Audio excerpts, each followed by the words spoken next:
Itu berarti dikasih pengguna juga. Iya. Ya, SPP-nya. Baik, kita bisa mulai. Mas Rizky. Iya, Bu. Ya, bisa mulai. Iya. Ya. Mulai aja, Bu, biar pas Ya. waktunya. Oke. Assalamualaikum warahmatullahi wabarakatuh. Waalaikumsalam warahmatullahi wabarakatuh. A'udzubillahi minasyaitonirrajim. Bismillahirrahmanirrahim. Alhamdulillahirabbil alamin.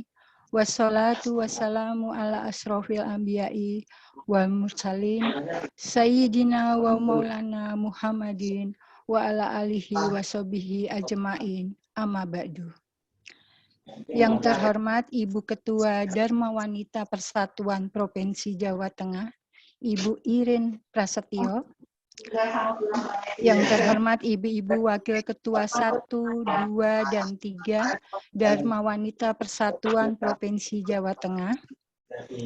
Yang kami hormati Ustazah Ibu Dr. Nur Rofiah dan segenap pengurus anggota Dharma Wanita Persatuan Provinsi Jawa Tengah, serta ibu-ibu Majelis Taklim Zahratun Nisa yang dirahmati Allah. Teriring rasa syukur, alhamdulillah, marilah kita tak henti-hentinya senantiasa panjatkan doa kehadirat Allah Subhanahu wa Ta'ala. Karena limpahan rahmat, taufik, dan hidayahnya, kita masih diberi kesempatan, keselamatan, hingga hari ini kita dapat hadir dalam Majelis Taklim pengajian Jumat Kliwon yang insya Allah dalam keadaan sehat walafiat. Amin. Salawat dan salam mari kita tujukan kepada junjungan kita Nabi Muhammad SAW beserta keluarga dan sahabatnya yang selalu kita nantikan syafaatnya di hari akhir nanti. Ibu-ibu Majelis Taklim Zahratun Nisa yang dimuliakan Allah. Mengawali pengajian hari ini, marilah kita buka dengan membaca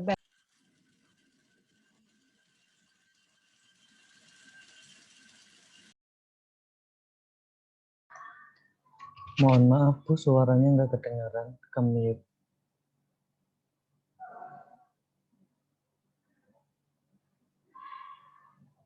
Halo, Ibu. Mohon maaf, suaranya nggak dengar. Diulang berarti? Tadi kepotong sedikit, Ibu. Oh gitu. Yeah. Baik.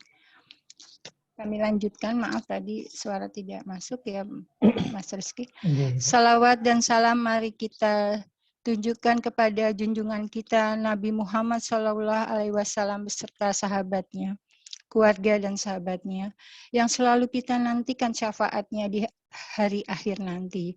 Ibu-ibu Majelis Taklim Zahratun Nisa yang dimuliakan Allah, mengawali pengajian hari ini, marilah kita buka dengan membaca basmalah bersama-sama. Bismillahirrahmanirrahim. Ibu-ibu yang dirahmati Allah, alhamdulillah setelah kurang lebih hampir 2 tahun, kita tidak melaksanakan kegiatan pengajian Jumat Kliwon. Namun demikian, pada hari ini, insya Allah, dan selanjutnya, pengajian Jumat Kliwonan akan kita lanjutkan kembali. Sebelum kita lanjutkan dengan mendengarkan tausiah hari ini, izinkanlah kami membacakan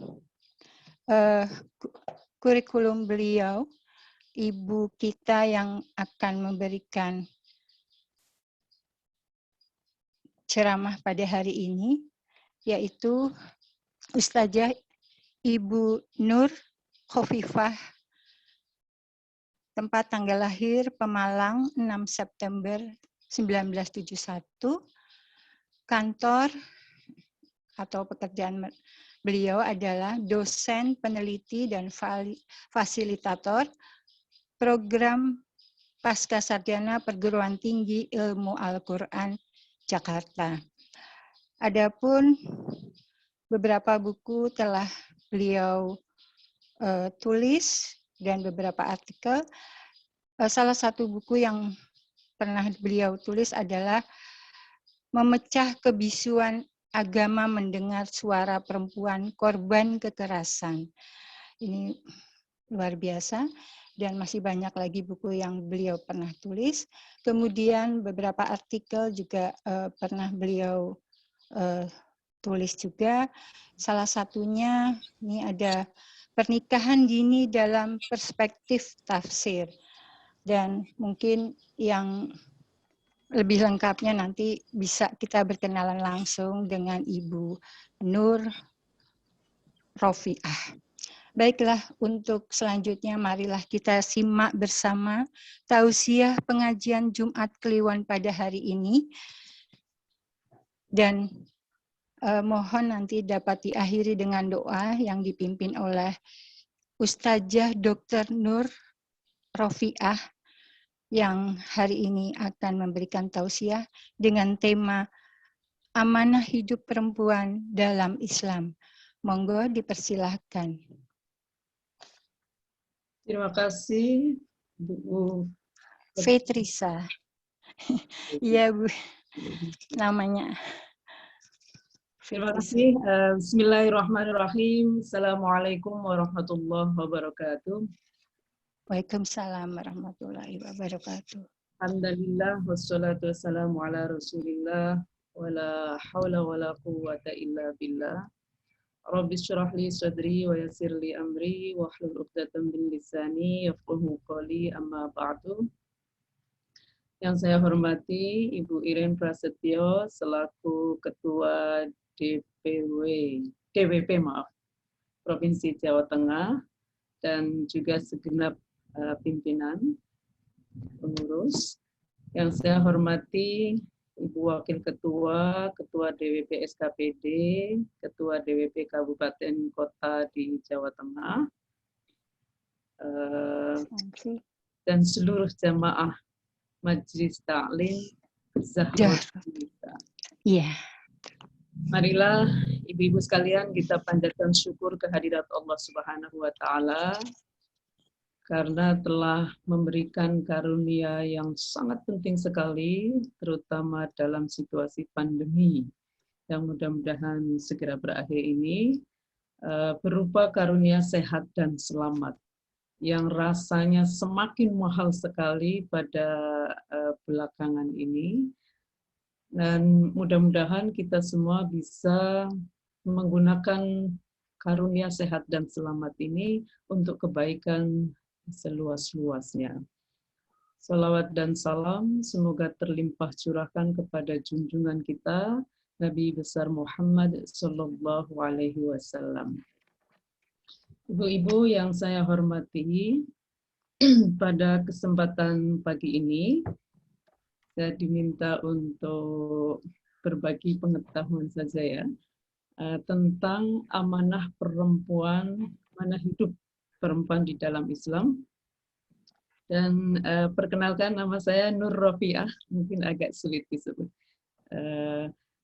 Saya adalah dosen ilmu tafsir Al-Quran di program Pasca Sarjana Perguruan Tinggi Ilmu Al-Quran atau PTIQ Jakarta. Nah, ini salah satu hikmah dari pandemi ini.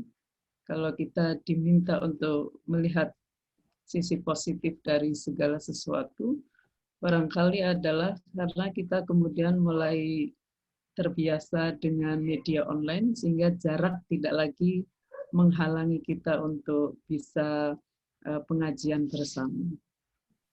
Nah, izinkan saya untuk share screen ya, Bu. Monggo. Tapi saya belum dapat akses. Mas Rizky, monggo. Ya, Bu. Saya jadikan co-host. Itu bisa langsung untuk share screen, Ibu. Ya, monggo. Sampun, Ibu. Sampun, ya, saya coba ya. Ya. Apakah sudah terlihat? Sampun Ibu. Sudah. Sampun, nggih. Nggih. Ibu nyuwun sewu, saya sampai jam berapakah atau berapa menit? Sekarang setengah Sampai 10. jam di undangan itu sampai jam 11.30. Monggo. Nggih. Nanti apakah ada tanya jawab juga Oh, monggo nggih. Ibu, karena ini pertemuan kita yang pertama Oh, mudah-mudahan. ngaten. Ya, nggih, Nggih, matur nuwun informasinya. nggih. Baik, ibu-ibu sekalian, kalau kita mau bicara segala sesuatu tentang Islam atau menurut Islam, maka penting bagi kita untuk mengingat kembali apa itu misi atau cita-cita Islam. Di dalam Al-Quran, misi ini dijelaskan secara gamblang sekali, terutama di ayat yang bunyinya Bismillahirrahmanirrahim, wa ma arsalnaka illa rahmatan lil alamin, yang artinya tidaklah kami utus engkau Muhammad kecuali untuk menjadi anugerah atau rahmat bagi semesta. Maka dari ayat ini kita bisa menyimpulkan bahwasanya cita-cita kehadiran Islam yang dibawa oleh Rasul Muhammad SAW adalah menciptakan sistem kehidupan yang menjadi anugerah bagi semesta atau anugerah bersama. Nah, inilah bedanya sistem kehidupan Islami dengan sistem kehidupan yang dolim. Sebab sistem kehidupan yang dolim, yang tidak Islami, yang jahiliyah, itu hanya memberi atau menjadi anugerah bagi kelompok tertentu, terutama kelompok yang kuat. Misalnya orang yang berkuasa, orang kaya, orang sehat, orang yang ilmunya tinggi, dan lain sebagainya. Sementara sistem itu memberi atau menjadi musibah bagi kelompok yang lemah dalam sebuah relasi, ya. Seperti orang miskin, orang sakit, anak kecil, lansia, mungkin juga difabel. Karena hanya memberi anugerah bagi sebagian saja, maka itu bukan sistem kehidupan yang dicita-citakan oleh Islam. Maka berislam itu adalah menggerakkan ikhtiar terus-menerus untuk mengubah sistem kehidupan, baik perkawinan, keluarga, masyarakat, negara, bahkan dunia, agar bisa menjadi anugerah bagi semesta, anugerah bagi siapa saja, khususnya bagi kelompok lemah atau du'afa, dan atau kelompok yang dilemahkan atau mustad'afin kalau dalam bahasa agama. Nah, sistem kehidupan yang menjadi anugerah bagi siapapun itu hanya mungkin, ibu-ibu sekalian, kalau manusia yang ditunjuk oleh Tuhan sebagai pemimpin di muka bumi itu akhlaknya mulia. Karenanya ajaran Islam itu adalah untuk menyempurnakan akhlak mulia manusia. Innama bu'istu liutammima makarimal akhlak. Begitu sabda Rasulullah. Sesungguhnya saya diutus itu hanya untuk menyempurnakan akhlak mulia manusia. Karenanya akhlak mulia ini, ibu-ibu sekalian, juga diharapkan terjadi dalam rumah tangga. Maka Rasulullah juga mengingatkan khairukum khairukum li ahli wa ana khairukum li ahli. Sebaik-baik kalian adalah yang paling baik pada keluarganya dan saya adalah yang terbaik buat keluarga saya. Maka ajaran Islam ini atau pemahaman kita atas Islam itu mesti mencerminkan pemahaman itu menjadi anugerah bagi bersama. Dia mencerminkan, mohon maaf ya, jadi pemahaman kita atas Islam harus mencerminkan anugerah bagi semesta atau rahmatan lil alamin termasuk bagi perempuan, dan mencerminkan kemuliaan akhlak mulia manusia. Kemuliaan akhlak manusia termasuk akhlak pada perempuan, dan juga mencerminkan atau mendorong setiap orang untuk menjadi diri yang terbaik bagi keluarganya. Nah, ini penting sekali untuk kita renungkan ketika memahami segala sesuatu dalam perspektif Al-Quran. Karena itu, ibu-ibu sekalian, Islam mengubah cara pandang ya atas manusia, termasuk laki-laki dan perempuan. Kalau kita melihat sejarahnya, ibu-ibu sekalian, maka kita akan dapati betapa tindakan tidak manusiawi itu banyak terjadi terhadap utamanya adalah mereka yang du'afa dan mustad'afin. Peperangan yang terus berlanjut, lalu berakibat perbudakan, dan lain sebagainya, itu kemudian membuat sebagian manusia itu diperlakukan tidak manusiawi.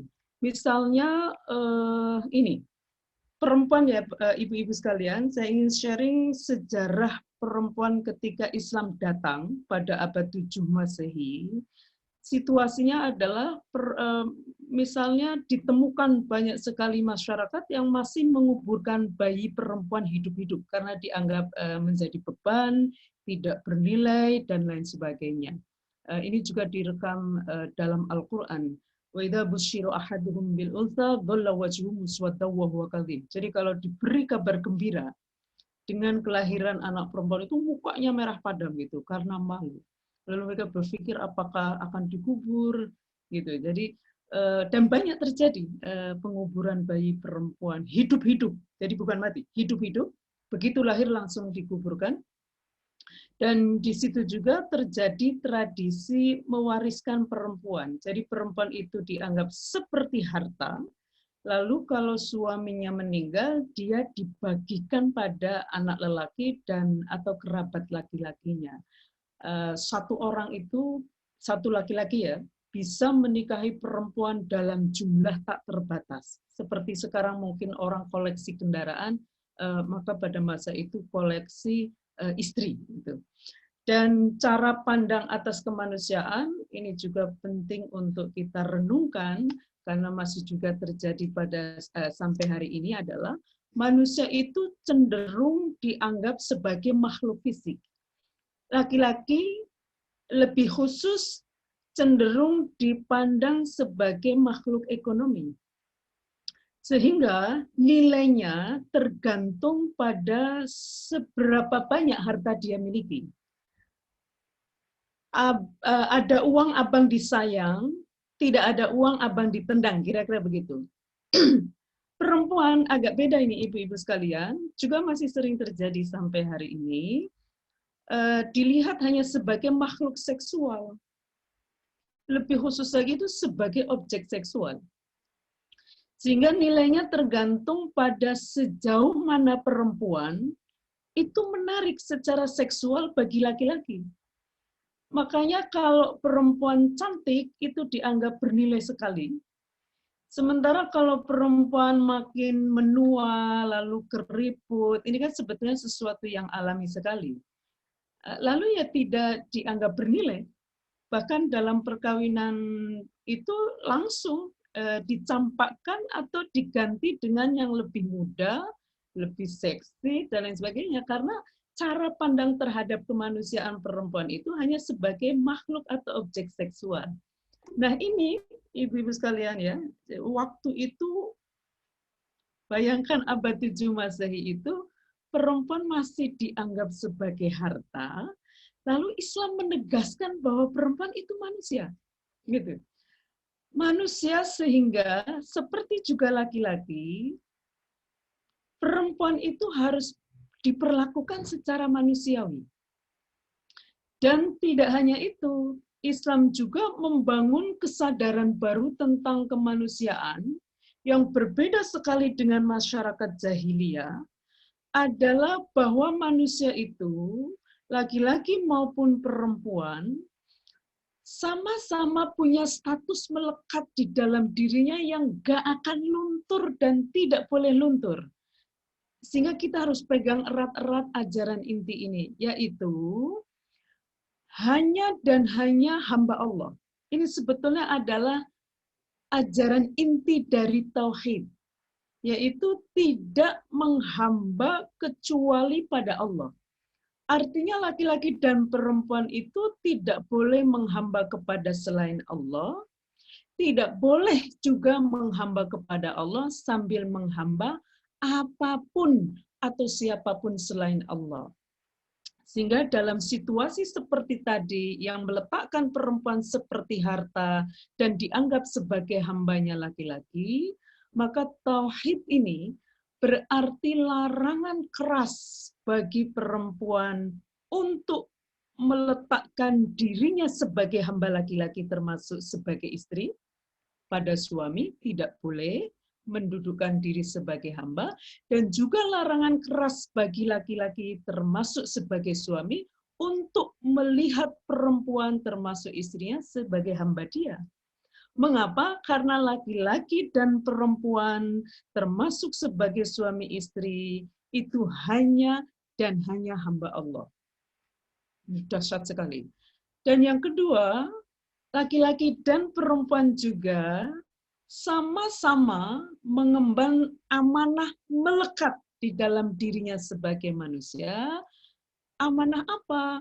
Sebagai khalifah fil ardh, pemimpin di muka bumi yang tugasnya adalah mewujudkan kebajikan atau kemaslahatan di muka bumi, baik di dalam rumah maupun di luar rumah. Jadi laki-laki dan perempuan di dalam Islam itu mesti kerjasama untuk mewujudkan kemaslahatan atau kebajikan bersama, kebaikan, kema'rufan, sekaligus menikmatinya. Dan dua-duanya mesti bekerja sama untuk mencegah kemungkaran, nahi mungkar, baik di dalam maupun di luar rumah, sekaligus dilindungi dari kemungkaran itu. Sampai kapan? Sampai mati. Sebagai apa? Sebagai apa saja. Laki-laki dan perempuan itu mesti kerjasama mewujudkan kemaslahatan bersama, baik dalam perkawinan, keluarga, masyarakat, maupun negara, bahkan dunia. Karena itu, berbeda dengan cara pandang masyarakat jahiliyah atas kemanusiaan, termasuk kemanusiaan laki-laki dan perempuan, Islam menegaskan bahwa laki-laki dan perempuan itu di samping makhluk fisik, dua-duanya juga adalah makhluk intelektual karena diberi akal untuk memilah yang buruk dari yang baik dan dikaruniai hati nurani untuk memilih atau komitmen pada kebaikan bersama. Sehingga dua-duanya adalah makhluk intelektual dan spiritual di samping makhluk fisik itu. Maka inilah cara kita mendudukkan diri dalam kehidupan. Kita bukan hanya makhluk fisik, termasuk perempuan ini. Dan kita sebagai perempuan juga penting untuk mengasah intelektualitas, mengasah nalar akal kita supaya bisa membedakan antara baik dan buruk, antara kebaikan untuk diri sendiri saja atau kebaikan bersama, dan juga mengasah spiritualitas kita untuk bisa komitmen kepada hanya menghamba kepada Allah, tidak sambil menghamba kepada jabatan, tidak pada materi, kepada popularitas, kepada kesempurnaan fisik, kepada libido seks, dan lain sebagainya. Karena itu, nilai manusia itu tidak dalam Islam tidak ditentukan oleh seberapa punya harta, seberapa cantik, tapi benar-benar hanya oleh sejauh mana manusia itu mampu mendayagunakan akal budinya supaya bisa memegang teguh komitmen tauhid kepada Allah, yaitu hanya menghamba kepada Allah, dan membuktikannya dengan tindakan yang memberi kebaikan pada diri sendiri dan pihak lain seluas-luasnya. Karena tadi ada mandat sebagai hanya hamba Allah, sekaligus amanah sebagai khalifah fil ardh. Karena itu, di dalam surat Al-Hujurat ayat 13 ditegaskan inna akramakum indallahi atqakum. Yang paling mulia di antara kalian manusia, laki-laki maupun perempuan, adalah yang paling bertakwa. Yaitu yang tauhidnya kepada Allah paling melahirkan kemaslahatan pada sesama manusia, bahkan sesama makhluk Allah. Atau imannya kepada Allah sebagai satu-satunya Tuhan yang paling melahirkan tindakan baik atau amal soleh kepada sesama manusia, termasuk atau bahkan sesama makhluk Allah, termasuk tentu saja sebagai suami istri. Nah, ya, itu tentu saja berarti begini nanti, manakah yang lebih baik antara laki-laki yang kaya ataukah yang sedang misalnya, atau bahkan yang miskin sekalipun, maka kurang lebih jawabannya adalah laki-laki miskin yang tadi komitmen tauhidnya bisa melahirkan kemaslahatan kepada manusia semampu dia di hadapan Allah lebih mulia daripada mereka yang kaya raya tapi menjadikan hartanya untuk kerusakan di muka bumi. Perempuan juga begitu, lebih baik mana ya cantik atau sedang saja. Siapapun yang bertakwa kira begitu lebih mulia di hadapan Allah. Nanti ada pertanyaan begini, lebih mulia mana orang Indonesia dengan orang Arab? Ya orang Indonesia yang bertakwa lebih mulia daripada orang Arab yang tidak bertakwa. Orang Arab yang bertakwa lebih mulia dari orang Indonesia yang tidak bertakwa, tapi bukan karena menjadi orang Arab, melainkan karena menjadi orang yang bertakwa. Gitu. Lebih mulia mana perempuan dengan laki-laki? Siapapun yang bertakwa lebih mulia. Perempuan yang bertakwa lebih mulia daripada laki-laki yang tidak bertakwa. Laki-laki yang bertakwa lebih mulia dari perempuan yang tidak bertakwa, tapi bukan karena menjadi laki-laki, melainkan karena bertakwa gitu. Sehingga jati diri kita di hadapan Allah itu hanya ditentukan oleh takwa, yaitu hubungan baik dengan Allah yang melahirkan hubungan baik dengan sesama manusia, bahkan sesama makhluk Allah.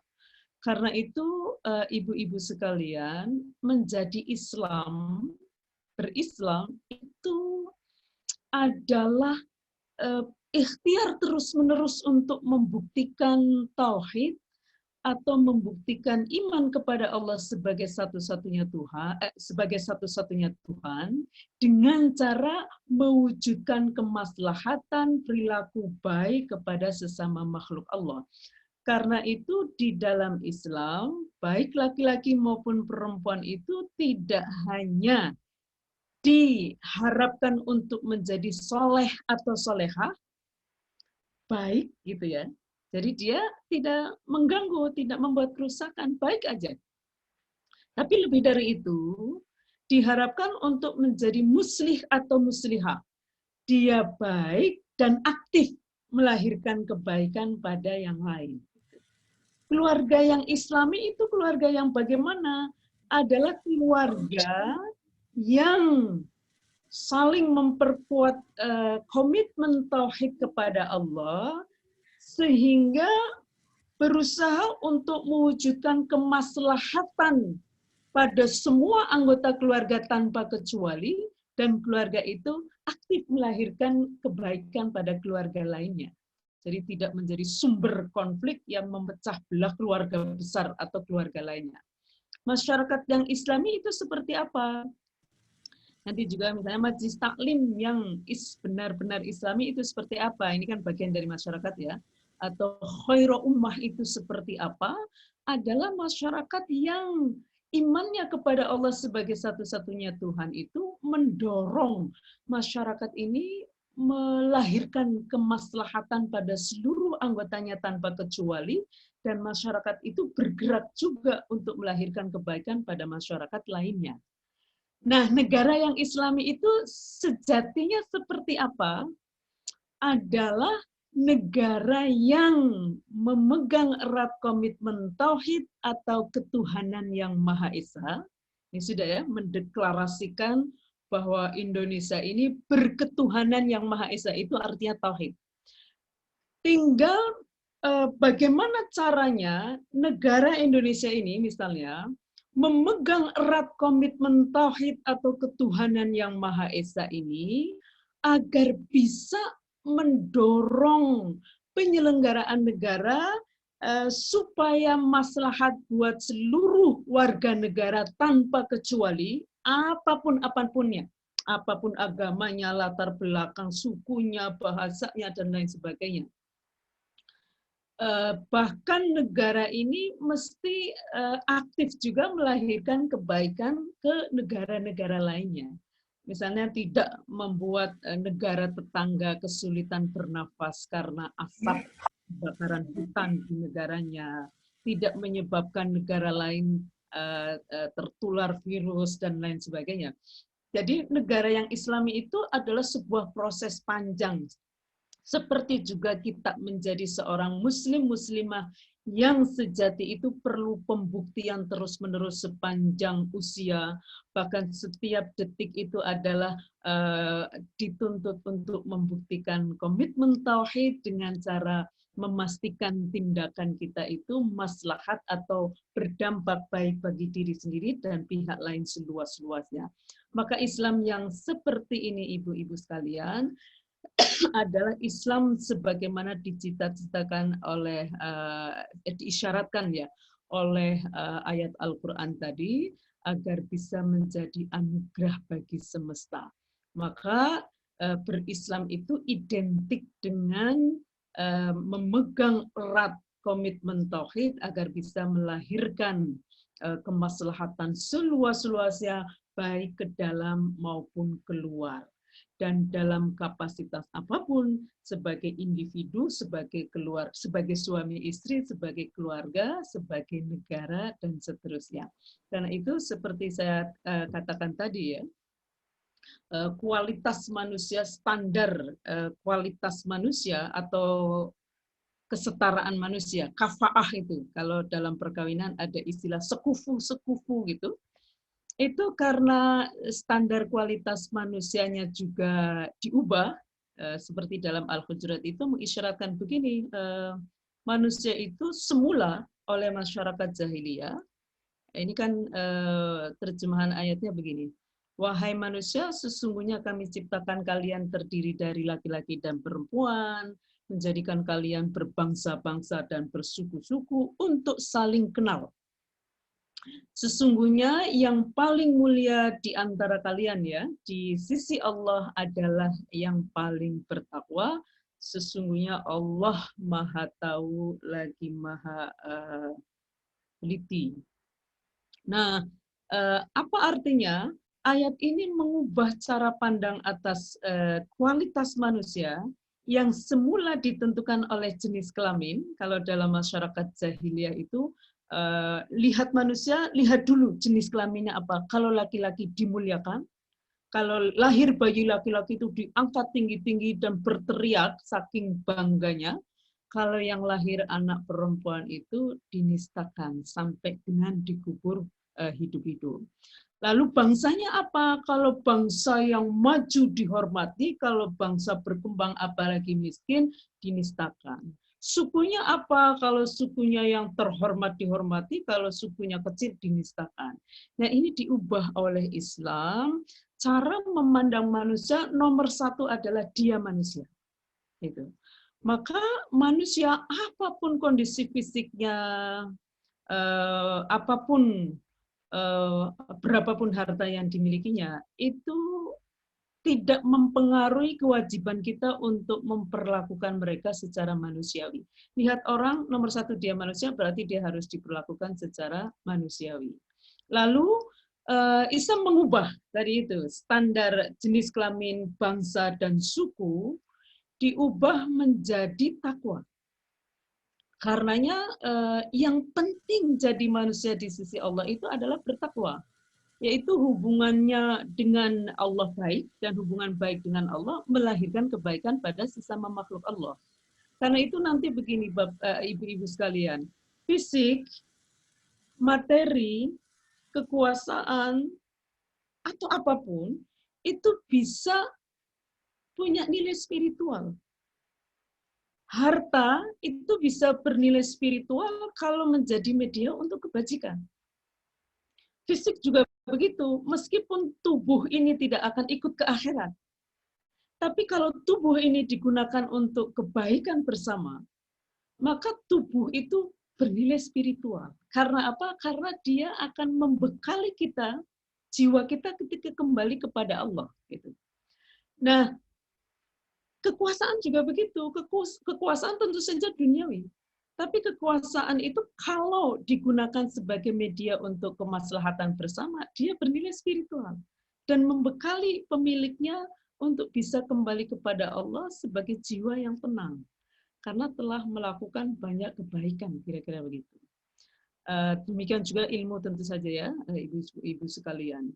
Nah, cara pandang baru atas kemanusiaan ini juga mempengaruhi cara pandang baru atas kafaah atau kualitas sekufu ya, standar sekufunya suami dan istri. Jadi dalam sebuah hadis itu diceritakan ya, Rasulullah bersabda begini, perempuan itu dinikahi karena 4 hal. Bukan nikahilah ya, tapi dinikahi. Tungkahul mar'atu li arba'in. Perempuan dinikahi karena 4 hal. Pertama karena hartanya. Jadi kalau kaya diincer, kalau miskin dicuekin. Yang kedua, wali hasabiha karena keturunannya. Kalau keluarga besarnya terhormat, diincer. Kalau keluarga besarnya itu miskin, tidak terhormat, atau tidak populer, tidak terhormat dalam pandangan masyarakat. Misalnya karena miskin dan sebagainya, dicuekin. Yang ketiga adalah karena kecantikannya. Kalau cantik jadi rebutan, kalau tidak cantik dicuekin. Dan yang terakhir adalah karena agamanya.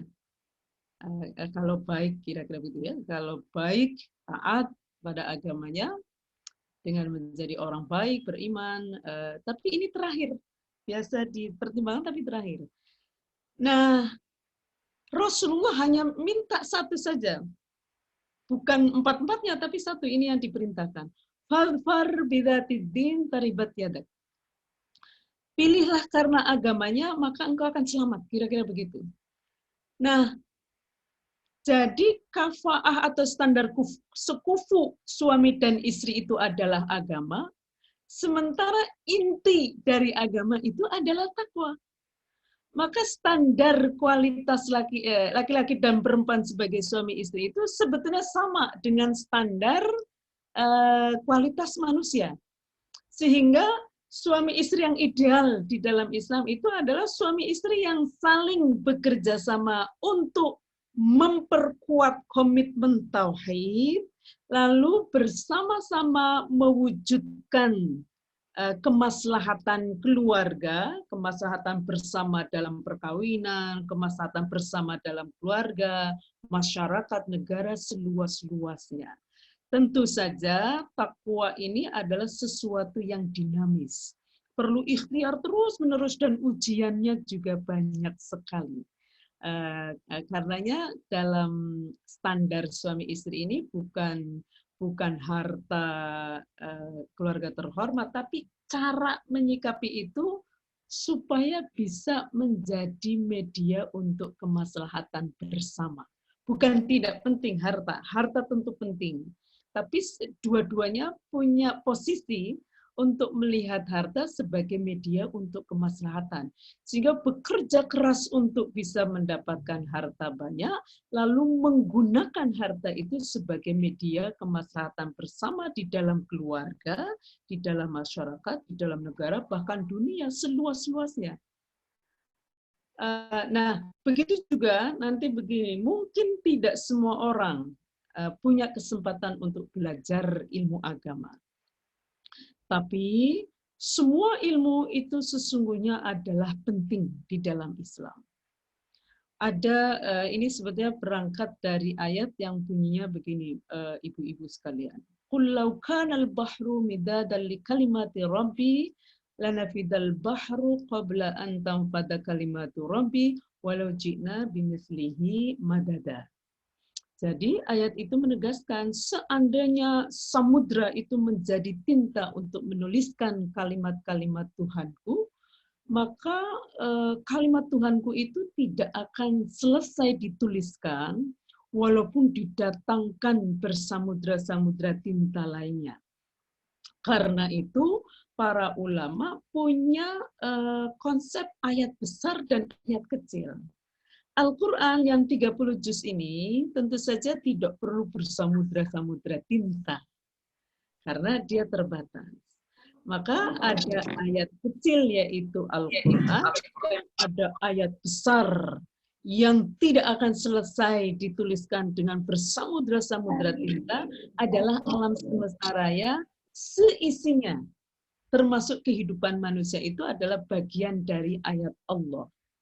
Karenanya disebut ayat kubro, ayat yang besar.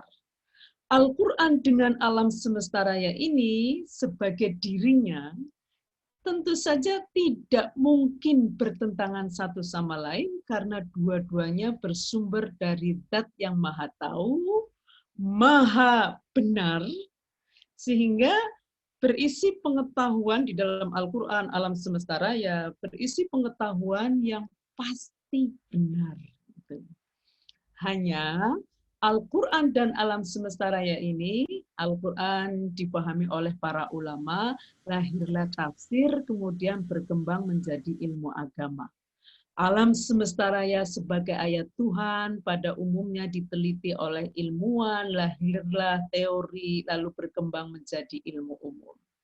Bagaimana posisi ilmuwan dengan ulama, tafsir dan teori, ilmu umum, ilmu agama, semua mesti dipandang sebagai usaha manusia untuk memahami ayat Tuhan.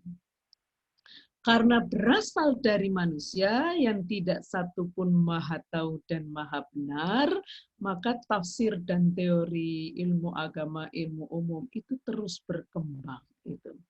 Sehingga kalau Al-Quran dengan alam semesta raya beserta seisinya itu tidak mungkin bertentangan, maka ulama dan ilmuwan, tafsir dan teori, ilmu agama, ilmu umum, sangat mungkin berbeda pendapat tentang hal yang sama. Mengapa? Karena dua-duanya bersumber dari manusia yang tidak satu pun maha tahu dan maha benar.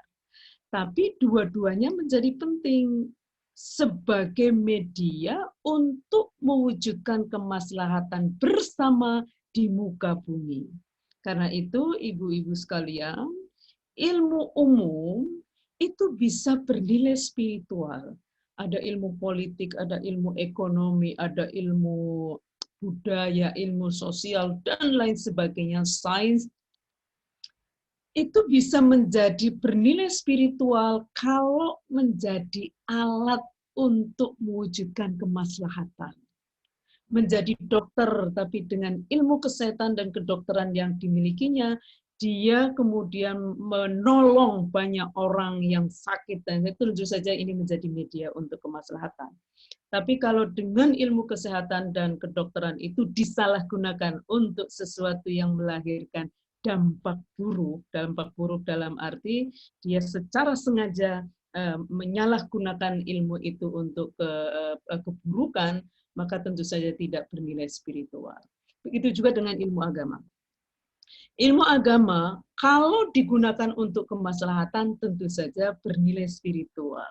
Tapi kalau disalahgunakan untuk melahirkan fitnah, hoax, propaganda, maka ilmu agama di tangan orang yang menyalahgunakannya menjadi tidak bernilai spiritual. Makanya penting bagi kita untuk mengenali potensi atau bekal sosial apa yang kita miliki, mungkin berupa kesehatan fisik, mungkin berupa harta, mungkin berupa ilmu, mungkin berupa keahlian, pengetahuan, pengalaman, dan lain sebagainya, dan bagaimana caranya kita mengolah modal sosial itu untuk berproses menjadi diri terbaik dari yang mungkin kita upayakan. Nah, salah satu ciri dari sebaik-baik manusia dalam hadis itu mengatakan begini, khairun nasi anfa'uhum linnas. Sebaik-baik manusia adalah yang paling menjadi diri terbaik sehingga menjadi versi diri yang terbaik sehingga bisa melahirkan kemaslahatan secara maksimal bagi kemanusiaan. Jadi mungkin tugas kita termasuk sebagai perempuan, amanah kita dalam hidup ini adalah gimana caranya mengenali potensi diri, bisa juga jaringan, bisa juga otoritas, bisa juga amanah sebagai pimpinan dalam sebuah organisasi, dalam sebuah lembaga, dan lain sebagainya. Bisa juga menjadi pendamping hidup dari yang punya otoritas. Maka gimana caranya semua ini bisa dijadikan alat untuk mewujudkan kemaslahatan bersama, sehingga nanti ketika kita wafat ya, tentu semuanya akan wafat. Semua yang hidup akan mati. Tinggal soal waktu. Kalau kita sudah meninggal, ibu-ibu sekalian, itu kita hanya akan ditanya satu saja. Apakah jadi masyarakat itu hanya diminta untuk bersaksi tentang satu hal tentang kita ini? Apakah dia orang baik atau tidak? Bukan apakah dia pintar atau tidak, apakah dia bertitel profesor atau tidak, apakah dia pejabat tinggi atau tidak, apakah dia kaya atau tidak, tidak. Dan orang akan menilai baik itu kalau kita menggunakan semua yang kita punya itu untuk kebaikan bersama. Bukan hanya kebaikan diri, tapi juga kebaikan orang lain. Dan terakhir, ibu-ibu sekalian, mudah-mudahan nanti akan ada kesempatan untuk tanya jawab. Apa yang disebut dengan kemaslahatan, apa yang disebut dengan kerahmatan, itu penting sekali mempertimbangkan pengalaman khas perempuan. Jadi perempuan itu sama-sama manusia dengan laki-laki, tapi perempuan itu punya pengalaman kemanusiaan yang berbeda. Ini mohon maaf saya kok. Oke, ini dia. Sama-sama manusia, tapi laki-laki dan perempuan itu punya pengalaman kemanusiaan yang berbeda, dan itu perlu dipertimbangkan dalam merumuskan kemaslahatan agama, kebijakan negara, maupun kearifan masyarakat atau kearifan sosial. Karena perbedaan pengalaman ini, apa itu misalnya ya? Satu, pengalaman biologis. Laki-laki dan perempuan itu punya tubuh yang berbeda. Sehingga dalam proses reproduksi, lahirnya seorang anak, ya, laki-laki itu hanya badannya nih, tubuhnya, hanya mengeluarkan sperma. Durasinya itu menitan bahkan detik dan efeknya nikmat. Bayangkan ini, efeknya nikmat. Bagaimana dengan perempuan? Perempuan bisa hamil 9 bulan, lalu melahirkan jam-jaman atau harian, lalu nifas mingguan atau bulanan, lalu menyusui 2 tahun. Kalau tidak hamil, menstruasi, durasinya mingguan, bisa sampai 2 minggu. Jadi tubuh laki-laki dan perempuan sebagai manusia itu ditakdirkan oleh Allah punya sistem reproduksi yang berbeda.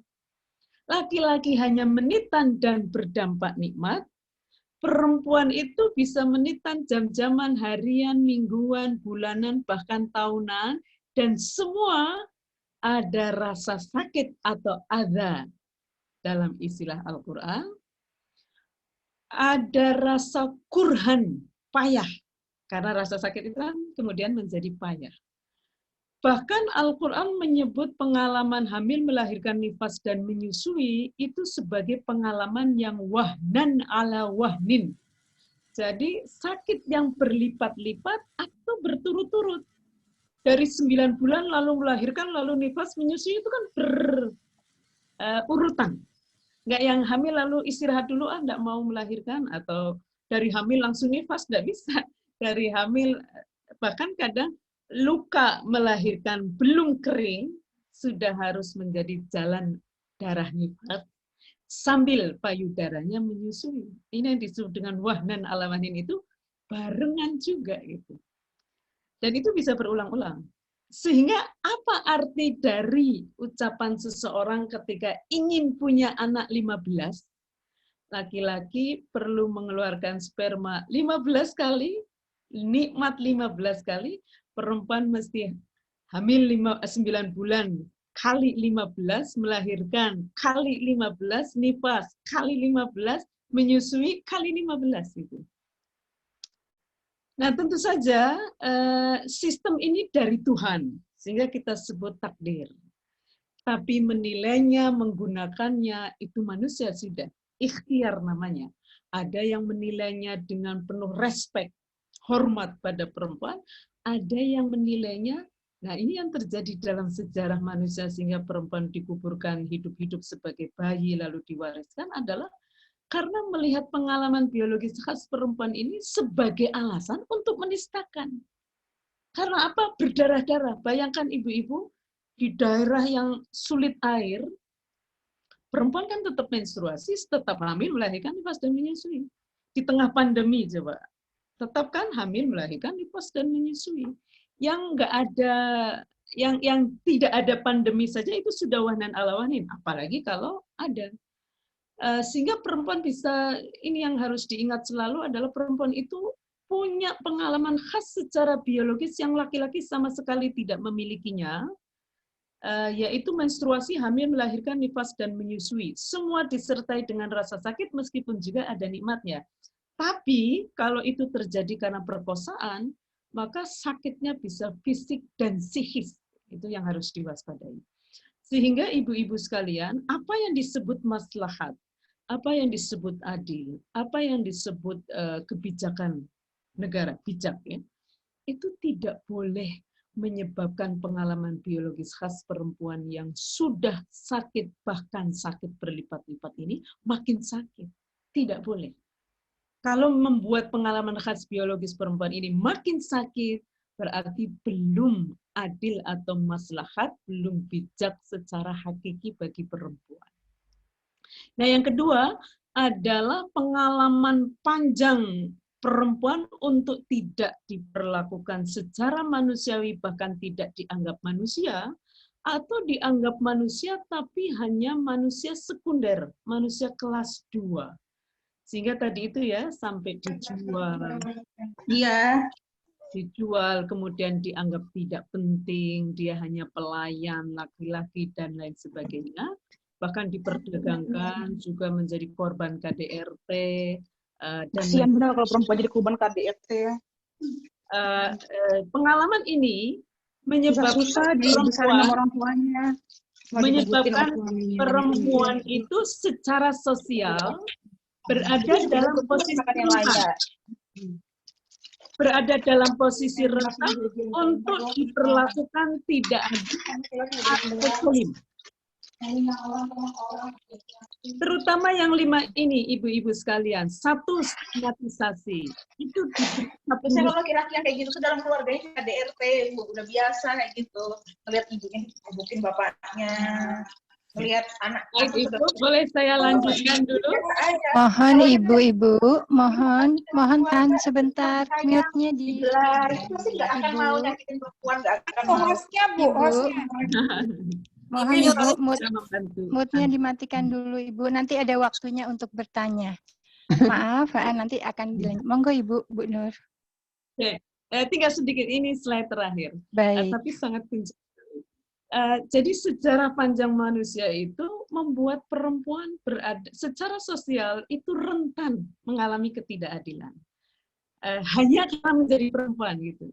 Bukan karena melakukan tindakan buruk, tapi karena pandang rendah, kemudian menjadi rentan mengalami ketidakadilan hanya karena menjadi perempuan. Nomor 1 adalah stigmatisasi. Misalnya perempuan dianggap sebagai sumber fitnah. Perempuan dianggap sebagai penggoda. Maka perempuan diam pun salah. Bahkan perempuan diperkosa itu disalahkan. Salah sendiri, bajunya salah sendiri, keluar malam salah sendiri. Itu akibat dari stigma. Karena perkosaan itu ibaratnya begini ya ibu-ibu sekalian. Kalau laki-laki dan perempuan, laki-laki terutama kuat imannya, itu melihat perempuan telanjang juga, dia tidak akan menyentuhnya. Karena bukan haknya. Sehingga dalam perkosaan tentu saja adalah salah yang melakukan tindakan itu. Bahwa perempuan harus berpakaian sopan, seperti juga laki-laki harus bersopan, tapi nyatanya perempuan ditutup rapat pun menjadi korban perkosaan. Mengapa? Karena perempuan dilihat sebagai makhluk seksual dan hanya objek seksual. Ini harus hati-hati sekali. Karena perempuan itu dituntut oleh masyarakat untuk cantik. Begitu cantik jadi korban perkosaan, salah juga gitu. Karena kan kalau cantik lalu menarik laki-laki, kira-kira begitu. Kalau nggak menarik dianggap tidak bernilai. Begitu cantik jadi sasaran dari jadi korban gitu kira-kira. Dilecehkan lalu salah sendiri kau manis gitu. Jadi kalau nggak manis nggak dianggap bernilai, tapi begitu manis dilecehkan, salah sendiri kau manis. Gitu. Ya, ada lagunya itu ya Bu ya, mungkin ingat kalau angkatan berapa, 90 atau 80. Nah yang kedua adalah subordinasi. Subordinasi itu dianggap lebih rendah. Misalnya perempuan dianggap sebagai objek seksual, termasuk dalam suami istri itu ya. Istri dianggap objek seksual sehingga tidak boleh nolak, bahkan ketika diperlakukan secara sadis tidak boleh menolak, sedang sakit tidak boleh menolak. Itu bertentangan sekali ibu-ibu sekalian dengan ajaran Islam, karena ajaran Islam itu suami istri harus muasyarah bil ma'ruf, termasuk muasyarah bil ma'ruf itu saling memperlakukan secara bermartabat. Bahkan di dalam hubungan seksual itu diibaratkan ya hunna libasul lakum wa antum libasul lahun.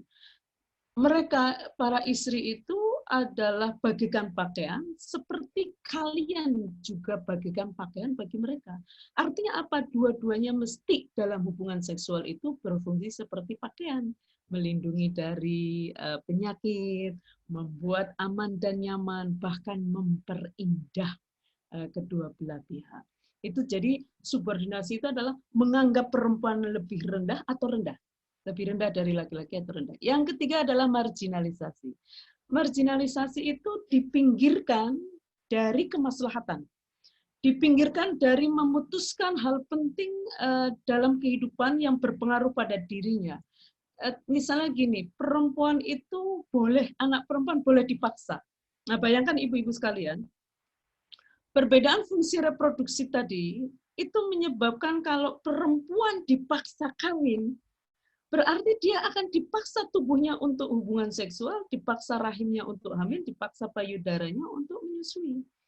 Maka betapa pentingnya izin dari perempuan untuk menikah dengan siapa. Bahkan di dalam hadis itu disebutkan, la tunkahul mar'atu hatta tusta'dana. Tidak boleh perempuan itu dinikahi, sampai dia dimintai izinnya. Nanti perbedaan antara gadis dan janda itu hanya dalam menyampaikan izin. Gadis itu boleh dengan cara diam, tapi diam yang bisa diartikan mengizinkan atau mau, misalnya diam tapi mukanya merona, misalnya gitu. Kalau janda itu harus terus terang izinnya. Gitu. Nggak boleh diam itu diartikan sebagai boleh. Jadi dua-duanya harus dimintai izin. Nah, yang keempat adalah kekerasan. Perempuan itu rentan menerima kekerasan dalam berbagai bentuknya, baik di dalam maupun di luar perkawinan. Misalnya apa? Kekerasan fisik, kekerasan seksual, kekerasan ekonomi, penelantaran ekonomi itu ya. Kemudian kekerasan macam-macam, ada intelektual, spiritual, dan sebagainya. Rentan mengalami itu hanya karena menjadi perempuan. Yang kelima adalah double burden. Double burden itu begini, ibu-ibu sekalian. Ada pembagian ruang. Rumah itu ruangnya perempuan, luar rumah ruangnya laki-laki. Maka perempuan yang bekerja di luar, dia tetap bertanggung jawab atas urusan rumah tangga. Sehingga tanggung jawabnya menjadi di dalam dan di luar rumah. Double. Sementara laki-laki, karena dia dianggap ruangnya ruang publik, luar rumah, maka begitu pulang bekerja, laki-laki dan perempuan sama-sama bekerja, laki-laki pulang bisa istirahat. Perempuan pulang, ngurus anaknya sudah beres, perlu makanan gimana, rumah bersih atau tidak. Bahkan laki-laki yang nganggur, diem di rumah, melihat urusan rumah, urusan ibu, perempuan, maka dia bebannya jadi 0. Nah, tadi amanah sebagai khalifah fil ardh itu sesungguhnya mengubah cara pandang ini. Bahwa kemaslahatan di dalam rumah itu adalah kewajiban bersama, begitu juga kemaslahatan di luar rumah. Soal pembagian tugas silahkan dinegosiasikan sesuai dengan kondisi masing-masing, tapi pada prinsipnya laki-laki dan perempuan bertanggung jawab atas kemaslahatan di dalam rumah, dua-duanya juga bertanggung jawab untuk mewujudkan kemaslahatan di luar rumah. Nah, jadi kerentanan sosial ini tentu saja tidak adil pada perempuan. Karena itu yang disebut keadilan adalah tidak mengandung satupun dari 5 kerentanan sosial ini. Kemaslahatan agama juga tidak boleh, ini kan soal pemahaman kita terhadap kemaslahatan agama, tidak boleh mengandung satupun dari 5 ini. Maka inilah yang disebut dengan keadilan hakiki perempuan, adalah nanti kalau misalnya Islam adalah rahmat bagi semesta termasuk bagi perempuan, harus dipastikan tidak menyebabkan pengalaman biologis perempuan makin sakit dan tidak menyebabkan perempuan mengalami kedoliman apapun termasuk kedoliman hanya sebagai perempuan. Kebijakan negara juga seperti itu, mesti tidak menambah pengalaman biologis perempuan makin sakit dan tidak menyebabkan perempuan mengalami kedoliman hanya karena menjadi perempuan. Saya kira itu nggih, Bu Riza dan ibu-ibu sekalian. Semoga apa yang saya sampaikan bermanfaat. Kalau ada tanya jawab silakan. Wallahul muwaffiq ila aqwamit thoriq. Assalamualaikum warahmatullahi wabarakatuh. Ya, terima kasih Ibu Nur Rofiah yang telah menyampaikan kuliahnya buat kita semua luar biasa. Sampai konsentrasi tinggi nih Bu. Karena 2 tahun, kurang lebih hampir 2 tahun kami tidak melaksanakan pengajian Jumat Kliwonan. Hari ini dimulai lagi dengan materi yang disampaikan oleh Ibu Nur. Terima kasih. Ibu-ibu yang kami hormati, tadi sudah banyak ibu-ibu yang berceloteh macam-macam. Monggo, ini kesempatan ibu-ibu yang mau bertanya kepada ibu-ibu yang mau bertanya. Silahkan. Monggo, Pak Mas Rizky bisa bantu? Iya, Bu. Ada yang raise, ada yang angkat tangan tanya? Dari DWP 1 DPR Prof Jateng. DWP Prof Jateng dengan Ibu siapa? DPRD Prof Jateng. DPRD Prof Jateng, monggo. Dengan Ibu siapa? Silahkan langsung saja ya Bu Nur. Nanti tanya dan langsung dijawab. Monggo.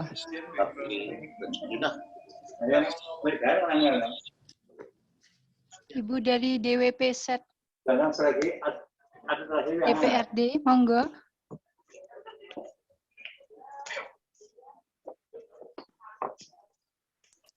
Monggo dari Setwan. Ya, tadi. Ini alhamdulillah Ibu, partisipasi kita atau ibu-ibu yang hadir jumlahnya cukup banyak, 161. Tadi yang mau tanya siapa yang tadi? Monggo Ibu. Ada yang open mic dari Bu Endang Priyatni, Bu. Monggo Bu Endang. Oh, Bukan. Bukan. Bu Endang mau tanya Bu Urip, monggo. Enggak. Diwakili oleh Setwan aja. Baik, mungkin sambil menunggu pertanyaan dari ibu-ibu yang masih mempersiapkan pertanyaan. Dari saya mungkin Bu Nur. Ya, non saya Bu. Ibu kebetulan sebelum pensiun saya itu berdinas di Dinas Sosial Provinsi Jawa Tengah. Karena di Dinas Sosial itu banyak sekali istilahnya kasus ya. Terutama saya pernah di panti, di balai anak, saya nggak sebut namanya ya Bu ya, maaf. Kemudian di situ saya juga menerima atau menyembunyikan tanda kutip mereka-mereka yang trauma. Jadi ada trauma center ya akibat pemerkosaan dan sebagainya. Yang ingin saya tanyakan Ibu, itu sulit sekali karena mengembalikan atau memulihkan trauma dari orang-orang yang teraniaya dalam tanda kutip, terutama yang korban seks, pemerkosaan dan sebagainya, itu sangat sulit untuk mengembalikan mereka. Mungkin ada kiat-kiat dari Bu Nur yang secara singkat bisa nanti saya tularkan kepada teman-teman, walaupun saya sudah pensiun, tapi saya masih berkomunikasi dengan mereka untuk sedikit mempercepat menghilangkan trauma. Mereka umumnya remaja dan karena tingkat pendidikannya tidak memahami tentang kehidupan sosial, bagaimana membawa diri sebagai wanita dan sebagainya.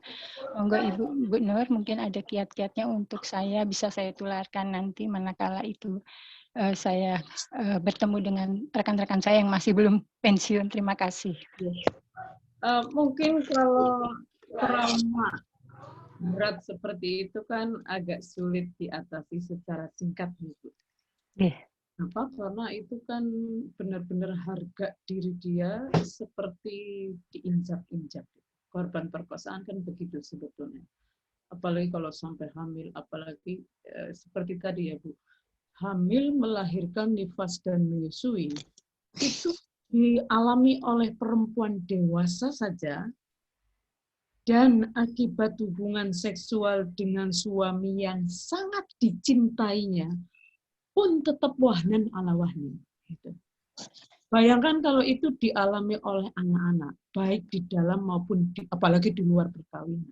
Itu sebetulnya tidak mengurangi, perkawinan itu tidak mengurangi rasa sakit hamil, melahirkan, nifas dan menyusui, itu tidak sama sekali. Bukan berarti kalau korban perkosaan lalu dikawinkan dengan pemerkosanya lalu hilang rasa sakit itu tidak. Malah berbahaya kadang itu. Kan banyak ini masyarakat yang demi nama baik keluarga, demi nama baik masyarakat.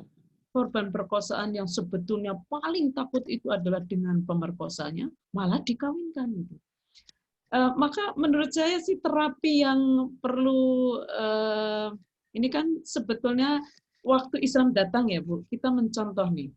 Itu kan banyak sekali korban kekerasan seksual. Karena apa? Karena perempuan dipandang sebagai makhluk, bahkan objek seksual. Maka mungkin membangun citra diri yang baru, seperti yang saya kemukakan tadi ya, bahwa nilai manusia termasuk korban perkosaan itu bukan ditentukan oleh fisiknya. Kan biasanya dia trauma karena merasa dirinya kotor. Padahal ya yang kotor itu si pelakunya. Korban ini kan tidak punya kehendak, bahkan tidak punya daya untuk melakukan hubungan seksual di luar nikah misalnya. Dia korban. Maka dia tidak melakukan dosa. Yang melakukan dosa itu pelakunya. Nah, meyakinkan ini juga bagian dari membangun citra diri ya. Lalu tentu saja diingatkan bahwa nilai manusia di hadapan Allah itu tidak tergantung penilaian orang dan tidak tergantung sikap orang pada kita, tetapi tergantung kita sendiri melakukan kebaikan atau tidak. Gitu. Maka ini memang pandangan masyarakat itu kan melihat korban perkosaan sebagai perempuan yang kotor, bahkan kan begitu biasanya pandangan masyarakat. Nah, pandangan Tuhan tidak seperti itu. Ada ayatnya ini yang menarik sekali ya Bu, berkaitan dengan hal ini. Dulu itu kan ada sistem perbudakan. Budak perempuan itu kan dilakukan oleh pemiliknya. Jadi dalam situasi seperti itu aja Islam sudah melarang para pemilik budak untuk memaksa budak perempuan melakukan pelacuran. Ayatnya punya gini, Bismillahirrahmanirrahim, wala tukrihu fatayatikum 'alal bigha'i in aradna tahassuna litabda'u 'aradal hayatid dunya. Jadi jangan kalian paksa budak perempuan itu untuk melacurkan diri demi kalian dapat ini keuntungan duniawi kalau mereka ingin menjaga kesuciannya. Bagaimana kalau perempuan yang ingin menjaga kesuciannya lalu dipaksa dan dia tidak berdaya untuk menolak? Biasanya perempuan yang seperti ini juga merasa diri kotor, merasa diri berdosa. Maka ayat selanjutnya atau ayat yang sama tapi kalimat selanjutnya mengatakan begini. Wa may yukrihunna, barang siapa memaksa mereka, fa innallaha min ba'di ikrahihinna ghafurur rahim. Sesungguhnya Allah setelah pemaksaan itu pada korbannya itu Maha Pengampun dan Maha Penyayang. Jadi tidak berdosa selama dia adalah korban. Itu beda dengan ini. Sebenarnya perbedaan antara zina dengan perkosaan itu adalah dua-duanya sama-sama dilarang, ibu-ibu, di dalam Islam. Tetapi kalau di dalam zina pelakunya adalah kedua belah pihak karena dua-duanya menghendaki. Tapi kalau dalam perkosaan pelaku dosa itu hanya pemerkosa, bukan korban perkosaan. Bahkan pemerkosa itu dosanya double. Satu, dia melakukan zina, yang kedua dia melakukan pemaksaan.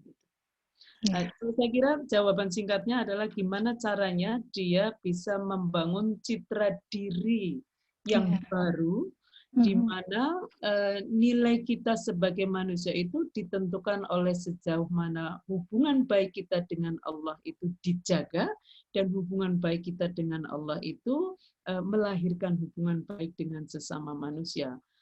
Dan saya yakin ini bukan ikhtiar yang mudah, tetapi memberi alternatif cara pandang atas masalah yang dihadapinya itu sangat penting sekali.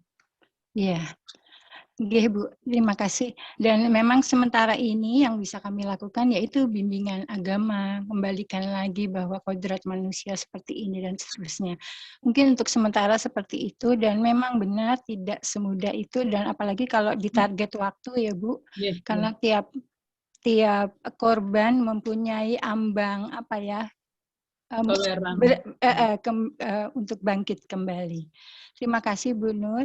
Mungkin ada lagi ibu-ibu yang sudah siap dengan pertanyaan, monggo. Mohon izin Bu, di chat ada pertanyaan.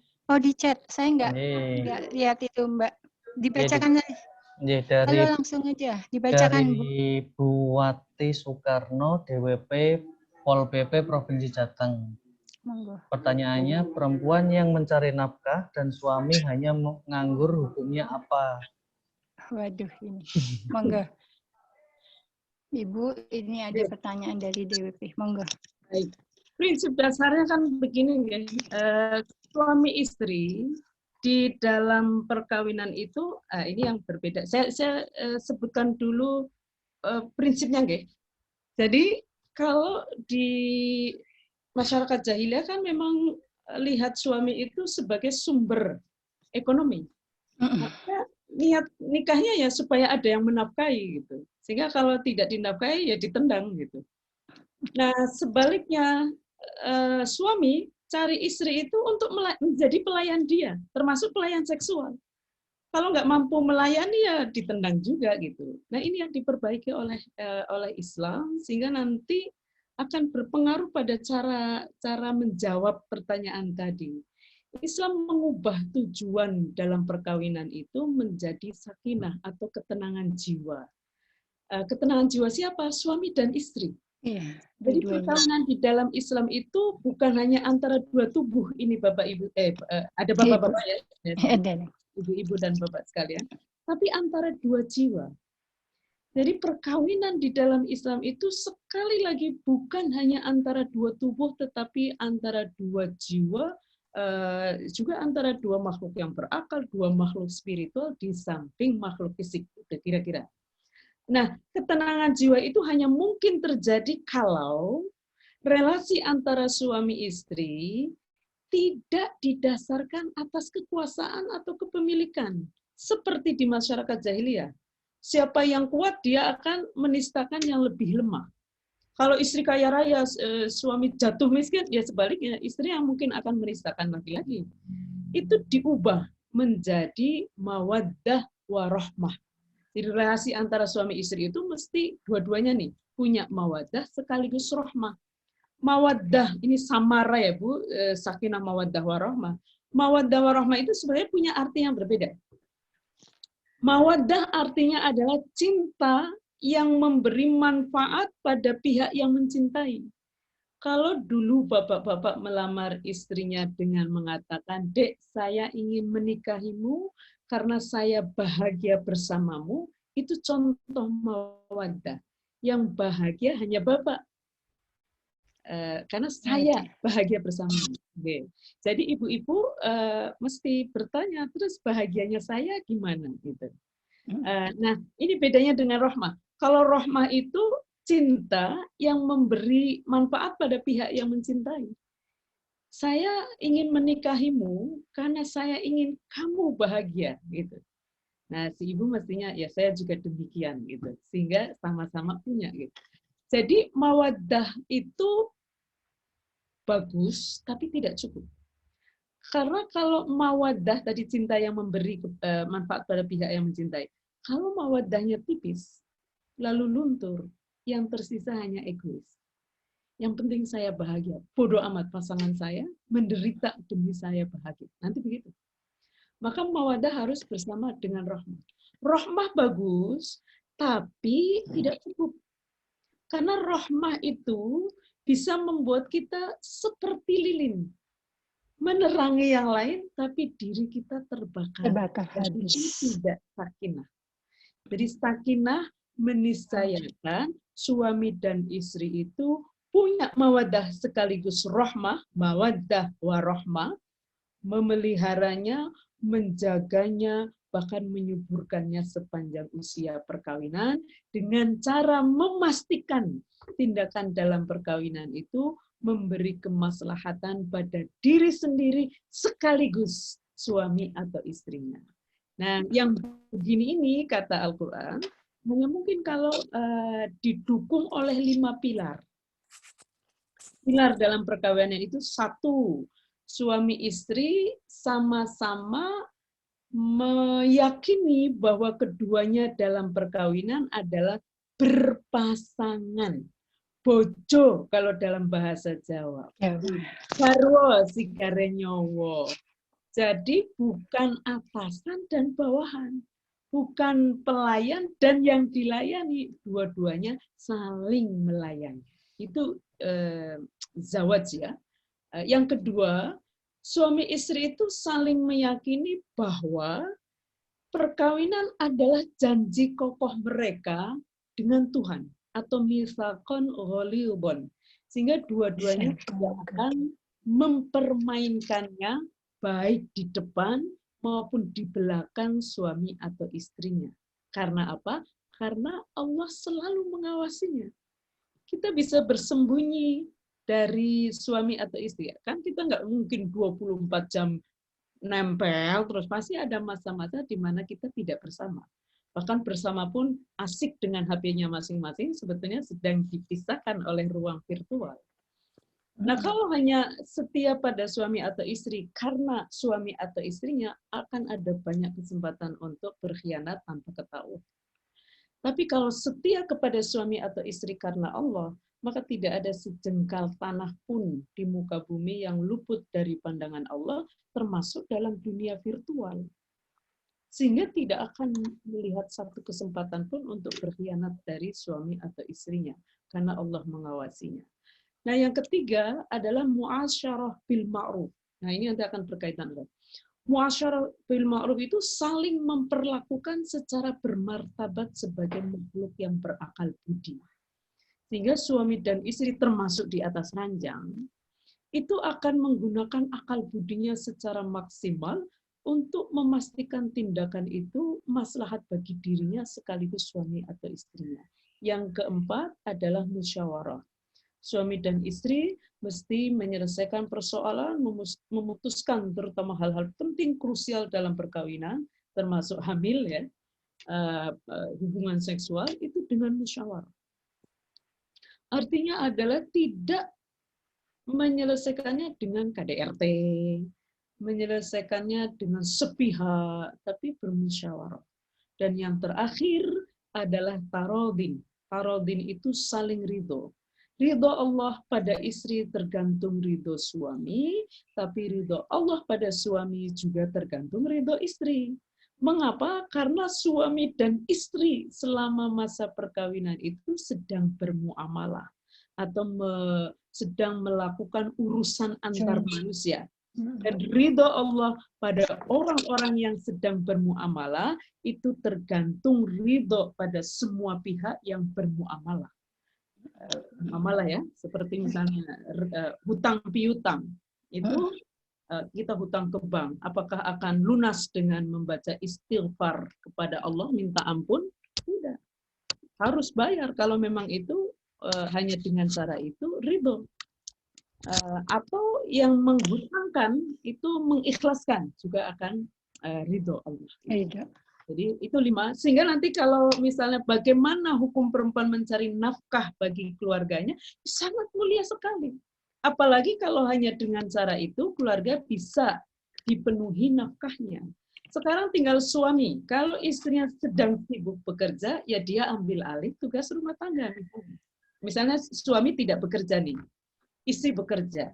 Gimana supaya tidak terjadi double burden atau beban kerja yang tidak imbang antara suami dengan istri? Maka suami dan istri mesti bermusyawarah. Di dalam perkawinan itu ada nafkah. Pasti itu. Tidak ada keluarga kok nggak butuh nafkah, itu nggak mungkin. Maka siapakah di antara suami istri itu yang punya kesempatan untuk mencari nafkah? Harus saling dukung. Kan sekarang ini banyak sekali suami istri yang bahkan suami istri, apalagi di kota-kota besar seperti Semarang, Jakarta, itu kan banyak suami istri yang sudah bekerja siang malam, nafkah primer saja belum bisa dipenuhi. Maka harus bekerja sama ini gimana caranya nafkah itu bisa dipenuhi dengan baik, sementara urusan yang lainnya juga bisa ditangani dengan baik. Sehingga nanti begini, kalau istri menafkahi suaminya, maka dan suami tidak punya beban lain karena sedang tidak dapat rezeki atau pintu rezeki atau bekerja, maka suami ambil alih untuk memastikan urusan selain bekerja atau urusan di dalam rumah itu beres. Gitu. Ini yang disebut pembagian kerja secara fleksibel.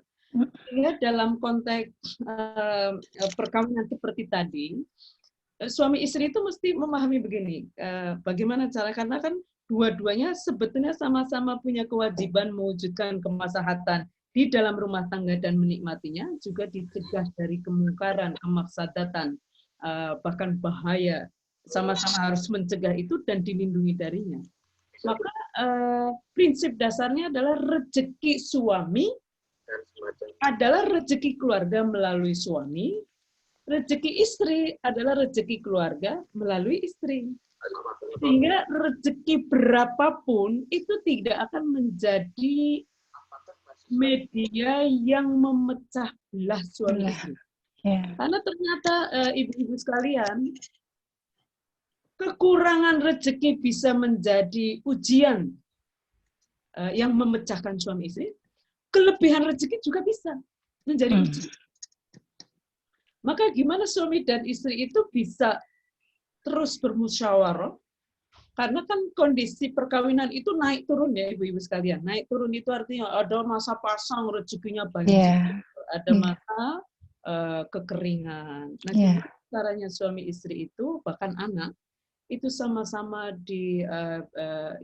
berikhtiar bekerja sama untuk menjadi diri terbaik sesuai dengan kemampuan masing-masing dan potensi baik dalam setiap pihak di dalam keluarga itu, gimana caranya bisa diasah, lalu itu memberi kemaslahatan bersama di dalam keluarga.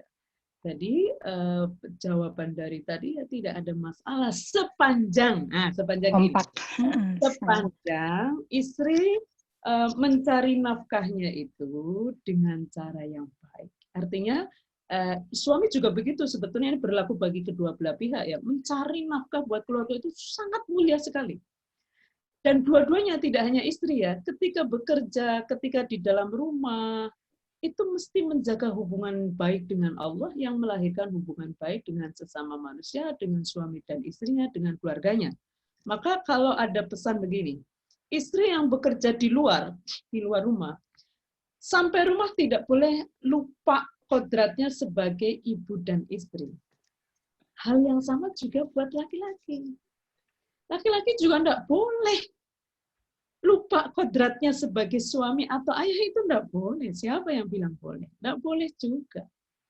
Artinya dua-duanya, bahkan tidak hanya di dalam rumah ya, dimanapun berada, suami dan istri itu tidak boleh lupa kewajibannya sebagai suami dan istri ketika bekerja dan ketika berada di rumah. Jadi sama aja, dua-duanya punya tanggung jawab untuk memenuhi kebutuhan. Dan yang harus diingat juga adalah ketenangan jiwa itu kan kalau kebutuhan kita terpenuhi dengan baik, maka siapapun pihak yang mencari nafkah lalu membuat keluarganya bisa memenuhi atau terpenuhi nafkahnya dengan baik, itu menjadi sangat terpuji sekali. Dan yang harus kita ingat juga adalah nafkah keluarga itu tidak hanya nafkah fisik, tidak hanya sandang pangan papan, tetapi juga non fisik, misalnya perhatian, pujian, penghargaan, dimintai pendapat, dianggap ada, itu juga bagian dari nafkah yang penting untuk saling dipenuhi oleh suami dan istri. Saya kira itu ya Bu, mudah-mudahan bisa menjawab pertanyaan. Ya, terima kasih. Selanjutnya mungkin satu lagi nih dari ESDM tertulis Bu, pertanyaan. Ustazah, saya bacakan saja Bu. Ustazah, mohon untuk membantu menghilangkan stigma terhadap perempuan. Karena yang terjadi di masyarakat, perempuan bukannya mendukung sesama perempuan yang menjadi korban pelecehan seksual, tapi justru menyalahkan korbannya. Mungkin ini yang terakhir ya Bu, monggo. Karena ya saya kira prinsip dasarnya tidak boleh melemahkan siapapun ya, mau laki-laki maupun perempuan. Tetapi memang kita hidup dalam satu budaya, kita itu berabad-abad lamanya ya mewarisi nilai ini. Nilai bahwa perempuan itu adalah makhluk fisik, makhluk seksual, bahkan objek seksual. Jadi kayak ibu-ibu bisa melihat ya di iklan-iklan TV itu. Bagaimana perempuan itu, misalnya iklan deterjen. Kadang nggak ada hubungannya. Apa ya hubungannya antara deterjen dengan istri jadi kelihatan cantik banget gitu. Sehingga disayang oleh suami kan gitu. Jadi industri juga memanfaatkan rasa insecure perempuan untuk tidak menarik bagi laki-laki. Di samping itu juga lalu melestarikannya. Nah sekarang begini ibu-ibu sekalian, apakah kita mau didefinisikan terus-menerus oleh pihak lain tentang bagaimana menjadi perempuan yang baik? Yang perempuan yang baik adalah yang memakai produk ABCD. Nah make up itu ibu-ibu ternyata adalah industri yang paling banyak mendatangkan keuntungan. Kalau tidak salah nomor 3 ya di dunia, mungkin sekarang bisa nomor 2 bahkan nomor 1. Perempuan ini kan oleh industri ya dikonstruk untuk sabun saja beda-beda ya. Sabun tangan, sabun muka, nanti sampo itu harus ada kondisionernya, bahkan mencuci baju itu Bu nanti kita itu oleh industri ya dikonstruk untuk punya deterjen. Nanti ada pewangi, ada pelembut, ada waktu nyetrika, ada trika. Begitu sudah pakai baju, pakai parfum lagi. Jadi kayak kita itu panjang banget ininya, proses untuk membuat sebuah baju layak dipakai itu. Maka penting bagi perempuan untuk membangun nalar kritisnya. Jadi cara mencuci seperti itu adalah baik menurut siapa? Baik juga nggak buat kita? Perempuan itu harus berkulit putih misalnya. Siapa yang mengharuskan? Bermanfaat juga buat kita atau enggak? Bayangkan loh orang terlahir dengan kulit hitam lalu dibuat insecure, harus pakai krem ABC supaya kulitnya putih, padahal dia terlahir dengan kulit hitam. Padahal kulit di bawah kulit itu sudah sama semua, darah semua. Gitu. Tapi begitulah kita dikonstruk hanya menjadi makhluk yang seperti ini. Maka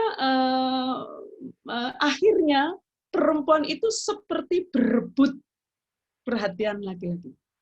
Bahkan ya ibu-ibu ini hati-hati sekali. Nanti kalau ada kasus perselingkuhan, itu kan perempuan yang berantem. Gitu. Si istri dengan si selingkuhan. Laki-lakinya kayak yang hilang gitu. Hilang dalam arti dia tidak terlibat dalam konflik itu. Ini perempuan saling menjatuhkan perempuan. Maka menurut saya penting bagi kita untuk mendefinisikan diri perempuan yang baik itu seperti apa. Definisinya seperti inti dari pengajian hari ini, laki-laki dan perempuan itu nilainya hanya tergantung oleh sejauh mana hubungan baiknya dengan Allah, bisa melahirkan kemaslahatan seluas-luasnya bagi sesama manusia, sesama perempuan, bahkan sesama makhluk Allah. Maka hati-hati memilih satu atau memutuskan hidup yang itu berdampak penderitaan bagi orang lain, apalagi sesama perempuan. Jadi perempuan itu mesti bangga untuk menjadi pribadi yang tidak menyakiti siapapun. Meskipun dengan pilihan itu misalnya di stigma menjadi perawan tua, karena tidak, misalnya ada pilihan menjadi perawan tua ataukah menikah dengan suami orang, maka kita bisa memilih mana di antara dua pilihan itu yang tidak menyakiti orang lain sama sekali.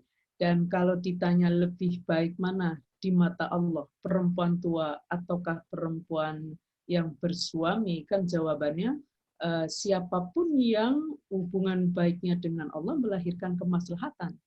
Maka kalau menikah dengan seseorang, tapi itu melahirkan kemafsadatan bagi perempuan lain dan keluarganya, tentu saja itu bukan pilihan yang dikehendaki oleh Islam dari seorang perempuan maupun laki-laki.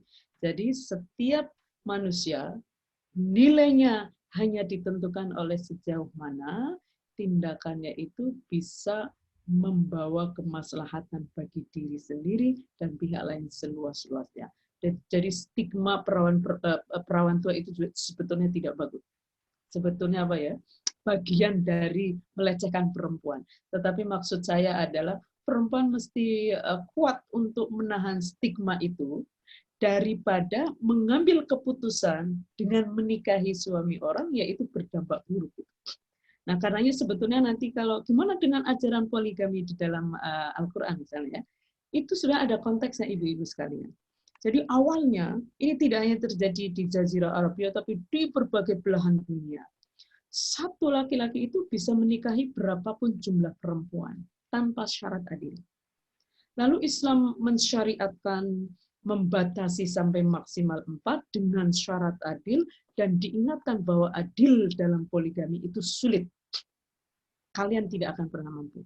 Lalu didorong untuk beristri satu dan adil. Wa in khiftum alla ta'dilu fawahidatan aw ma malakat aymanukum. Jadi satu saja atau nikahi budak perempuan. Karena waktu itu kan ada budak ya. Dan budak perempuan dinikahi itu kalau punya anak dia bisa merdeka. Itu aturannya. Jadi menikahi budak perempuan juga menolong perempuan untuk merdeka. Dalika, kata Al-Quran ini di ayat yang sama dengan ayat yang mengandung pesan poligami. Cuma bagian ini tidak populer. Dalika menikahi satu orang atau budak yang dimiliki waktu itu, adna Allah ta'ulu lebih dekat untuk tidak berbuat aniaya. Bayangkan loh ibu-ibu sekalian, abad 7 Masehi. Itu Islam sudah punya pesan monogami. Persoalannya tinggal gini, pesan itu ada di dalam Al-Quran sejak abad 7 Masehi. Nah, apakah manusia, apakah kita menggunakan atau tidak, itu tentu saja adalah manusia yang memahaminya. Bukan berarti tidak ada di situ. Nah ini juga banyak sekali nanti perkawinan anak, pemukulan istri, dan lain sebagainya, yang itu sesungguhnya sedang memproses. Jadi 23 tahun adalah proses besar-besaran pemanusiaan manusia, termasuk pemanusiaan perempuan, termasuk pemanusiaan istri.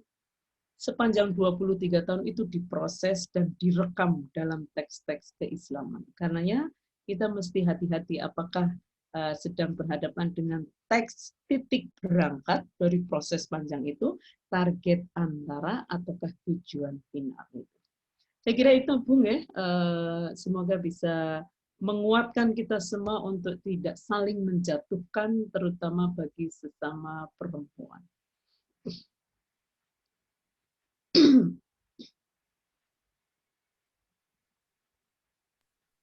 Ya, terima kasih Bu Nur yang sudah memberikan penjelasannya.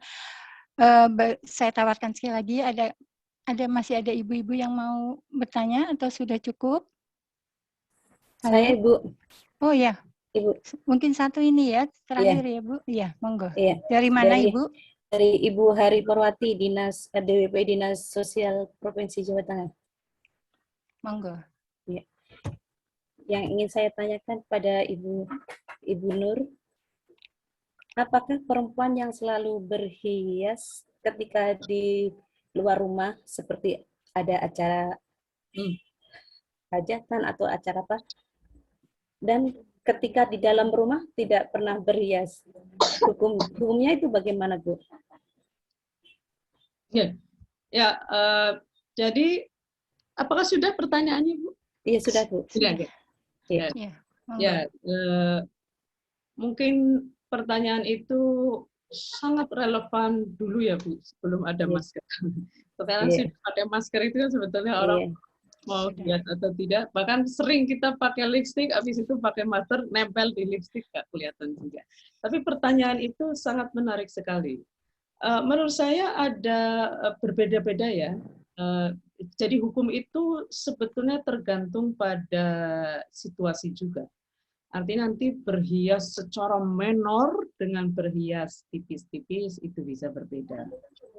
Juga niatnya untuk apa berhias itu? Apakah itu hanya sekedar kepantasan ya? Kepantasan misalnya kalau sedang menghadiri nikah ya jangan pucet-pucet, sewajarnya bermake up misalnya. Tapi kok di rumah tidak berhias? Nah, mungkin dilihat juga apakah ada keperluan berhias di dalam rumah. Sebetulnya kan kalau saya begini, Bu. Orang itu diminta untuk menjaga juga ya karunia berupa fisik ini. Jangan sampai Tuhan menciptakan dengan baik, lalu kita tidak merawat, akhirnya rusak juga tidak boleh. Maka memelihara kesehatan, memelihara hal-hal yang mungkin memperburuk dari tubuh itu juga penting. Nah, kalau arah pertanyaan Ibu adalah, mengapa di rumah tidak berhias, padahal di rumah ada suami yang halal? Sementara kalau keluar justru berhias, padahal di sana banyak laki-laki yang bukan mahram, maka sekali lagi di dalam rumah kan juga tidak semua suami sama. Ingin istrinya berhias full selama di rumah, bahkan dia mungkin lebih senang lihat istrinya santai. Cuma menurut saya, walaupun begitu, tetap tidak boleh yang kita di rumah itu mengabaikan sama sekali. Itu kan beda dengan berhias secara berlebihan. Jadi berhias secara berlebihan di dalam maupun di luar rumah juga jangan. Tapi membiarkan diri terlihat tidak muncul diri kita yang terbaik ya. Misalnya nggak mandi berhari-hari, lalu nggak enak dipandang oleh diri sendiri maupun orang lain. Ya jangan gitu. Maka mari kita ukur kita sedang dalam situasi apa, lalu menyesuaikan diri secara wajar. Ada sahabat ya, laki-laki ini Ibnu Abbas kalau tidak salah ya. Dia itu senang untuk pakai parfum, pakai wewangian ya, untuk menyenangkan istrinya. Jadi sebetulnya tampil menarik itu untuk pasangan suami istri, tidak hanya istri. Suami juga perlu berpenampilan menarik bagi istrinya. Jadi saling menjaga ya. Misalnya secara bau-bauan nih, istri mesti wangi, laki-laki juga wangi. Tidak yang istri mesti wangi, laki-lakinya bau keringat, bau ketek, bau. Ya itu nggak membuat nyaman juga gitu.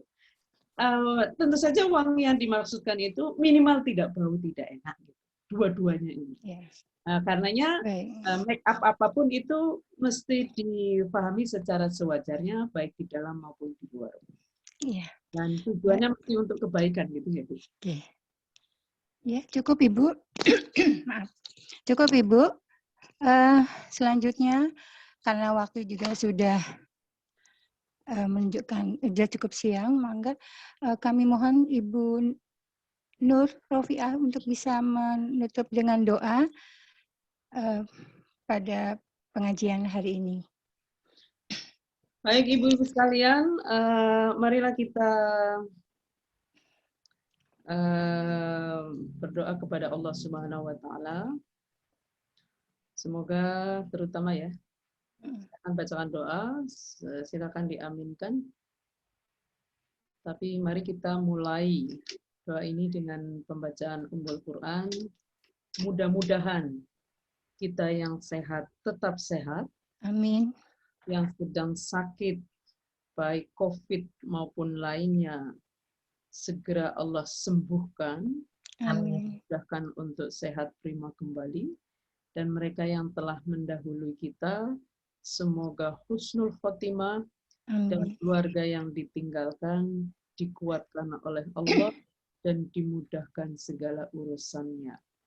Amin. Ala kulli niyatin shalihah. Al-Fatihah. A'udzubillahi minasyaitonir rajim. Bismillahirrahmanirrahim. Ya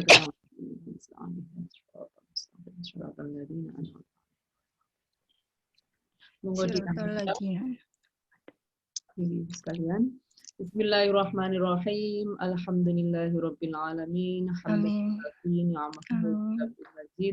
ya Rabbana lakal hamdu kama yanbaghi li jalali wajhika wa 'azimi sultanik. Allahumma shalli wa sallim ala sayyidina Muhammad wa ala ali sayyidina Muhammad salatan tuqina biha min jami'il ahwali wal afat wa taqdina biha jami'al hajat wa tahmina biha min jami'al sayyi'at wa tarfa'una biha indaka 'ala darajat wa tuballighuna biha ayatin min jami'il khairati fil hayati wa ba'dal mamat. Amin. Jami'un qaribun mujibud da'wat wa yaqul hajat. Allahumma inna nas'aluka salamatan fid din wa dunya wal akhirah wa afiyatan fil jasad wa afiyatan fil jasad wa afiyatan fil jasad wa sihhatan fil badan wa sihhatan fil badan wa sihhatan fil badan wa ziyadatan fil ilmi wa barakatan fil rizqi wa taubatan qabla al maut wa rahmatan 'inda al maut wa maghfiratan qabla al maut. Allahumma hawwin 'alaina fi sakaratil maut wan najata minan nar wal 'afwa. Amin. Rabbana hab lana min azwajina wa dhurriyyatina qurrata a'yun waj'alna lil muttaqina imama. Rabbana atina fid dunya hasanah wa fil akhirati hasanatan wa qina adzabannar. Subhana rabbika rabbil izzati amma yasifun wa salamun 'alal mursalin walhamdulillahi rabbil alamin. Amin. Amin ya rabbal alamin. Ibu-ibu yang dirahmati Allah, demikianlah tadi telah kita simak bersama tauziah pengajian Jumat Kliwon bersama Ibu Ustazah Dr. Nur Rofiah. Semoga bermanfaat bagi kita semua di dunia dan di akhirat kelak. Dan sebelum kami tutup acara ini, izinkan kami mengaturkan terima kasih kepada Dinas Kesehatan Provinsi Jawa Tengah yang telah memfasilitasi link Zoom untuk kegiatan pagi hari ini. Sekali lagi terima kasih Bu Nur Rofiah yang telah memberikan tausiahnya, juga ibu-ibu yang telah hadir dari pagi tadi hingga siang hari ini. Selanjutnya, marilah kita tutup pengajian hari ini dengan bacaan hamdalah bersama. Alhamdulillahirabbil alamin. Terima kasih atas perhatiannya. Kami akhiri, wabillahi taufiq wal hidayah. Wassalamualaikum warahmatullahi wabarakatuh. Ibu, izin ada foto bersama, Ibu. Ya, silakan Mas Rizky, monggo foto bersama mumpung ada Bu Nur ini. Wah. Inji Ibu, dibuka dulu kameranya. Sekalian mohon izin ini sudah saya kirim ya Ibu-ibu di chat room, monggo kalau mau download. Oh, nggih, terima kasih. Materinya. Iya. Yuk kita foto bersama. Ibu, ini ada 6 slide. Mohon ditunggu sebentar. Baik. Diabani aja, Mas. Ya. Ini yang pertama, slide yang pertama saya share dulu. Sebentar, slide kedua.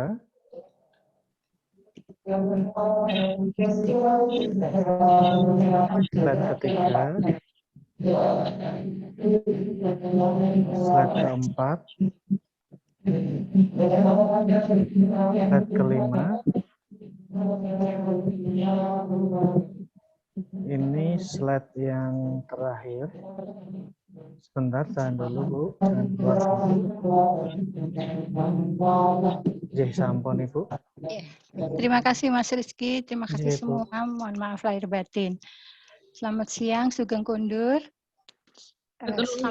Sampai berjumpa kembali, Ibu. Monggo. Terima kasih Bu Nur. Amin, amin. Ya. Salam. Ibu-ibu pamit ya.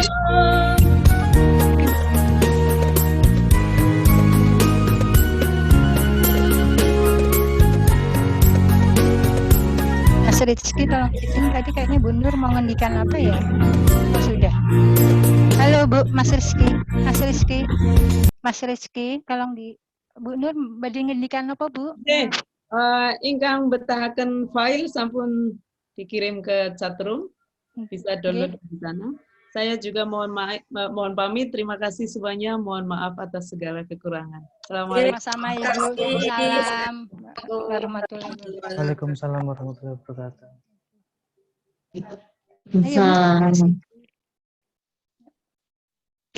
Terima kasih Ibu. Mohon maaf. Ya, Dinkes terutama yang sudah memfasilitasi. Ya, Ibu, sampai terima jumpa. kasih Bu Patricia. Sama-sama. Salam. الهلال العلي أننا في شهر رمضان الكريم فأبشروا هيا فهل من مذكر يا عباد الله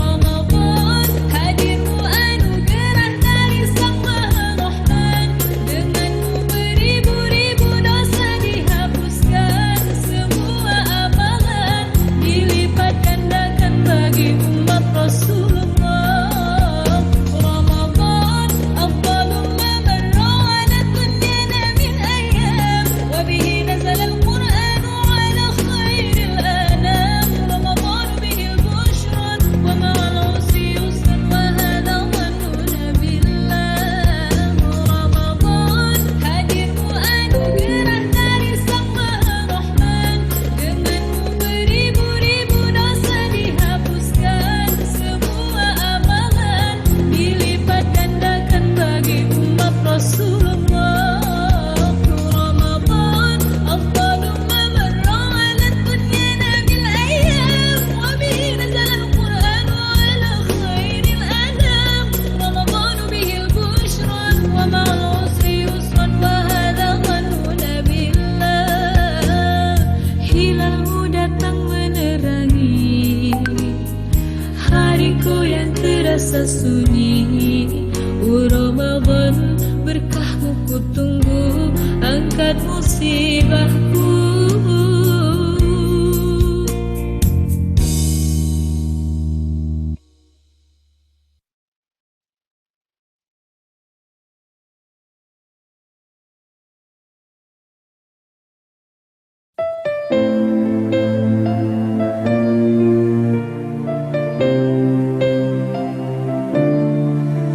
يا عاشق المصطفى أبشر بنيل المنى يا عاشق المصطفى أبشر بنيل المنى قد رقك الصفا صفا الصفا وطاب وفد الهنا قد راقك كأس الصفا وطاب وفد الهنا